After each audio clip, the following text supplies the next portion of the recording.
అందరికీ నమస్కారం. విజ్ఞాన భారతం యూట్యూబ్ ఛానల్కి స్వాగతం. ఎమిలీ షెంక్లే అనే పేరు గల ఒక జర్మన్ మహిళ భారతదేశపు కోడలి కథ. మీలో చాలామంది ఈ పేరు వినే ఉండవచ్చు. ఒకవేళ వినకపోయినా అది మీ తప్పు కాదు.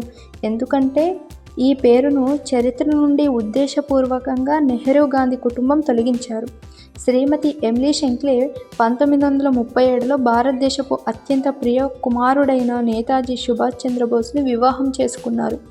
మరియు తన అత్తగారి ఇంటిగా తన కోడల్ని నిజంగా స్వాగతించని ఒక దేశాన్ని ఎంచుకున్నారు. ఆమె రాక సందర్భంగా ఎలాంటి శుభగీతాలు పాడలేదు. అలాగే ఆమె కుమార్తె పుట్టినప్పుడు కూడా ఎలాంటి వేడుకలు, జానపద గీతాలు ఆలపించలేదు. ఆమె జీవితం ఎలా గడిపిందంటే దానిపై బహిరంగ ఎటువంటి చర్చలు కూడా జరగలేదు. మొత్తం 7 ఏళ్ల వివాహ జీవితంలో ఆమె తన భర్తతో కేవలం 3 సంవత్సరాలు మాత్రమే గడపగలిగారు.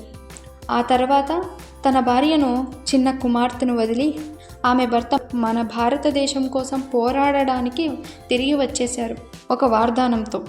ముందుగా దేశానికి స్వాతంత్రం తెస్తానని, ఆ తర్వాత తన జీవితాంతం ఆమెతో గడుపుతానని.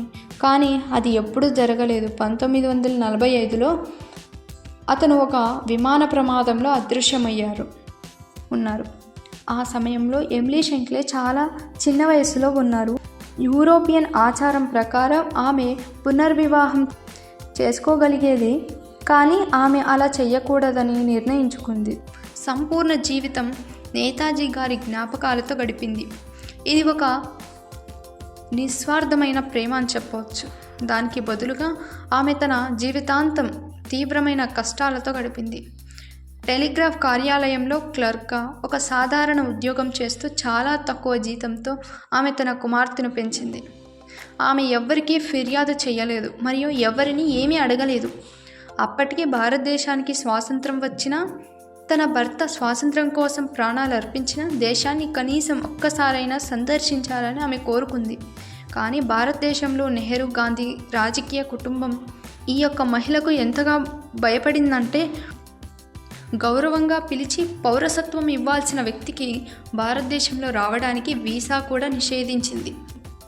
కష్టాలతో నిండిన జీవితం గడిపి ఇలాంటి ఆడంబరాలకు పోకుండా పూర్తి నిరాడంబరంగా జీవించిన శ్రీమతి ఎమిలీ షెంక్లే మార్చి 1996లో ఎవరికీ తెలియకుండానే మరణించారు.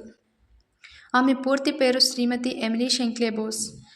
దేశంలో అత్యంత ప్రజాదరణ పొందిన నాయకుడు నేతాజీ సుభాష్ చంద్రబోస్ యొక్క భార్య.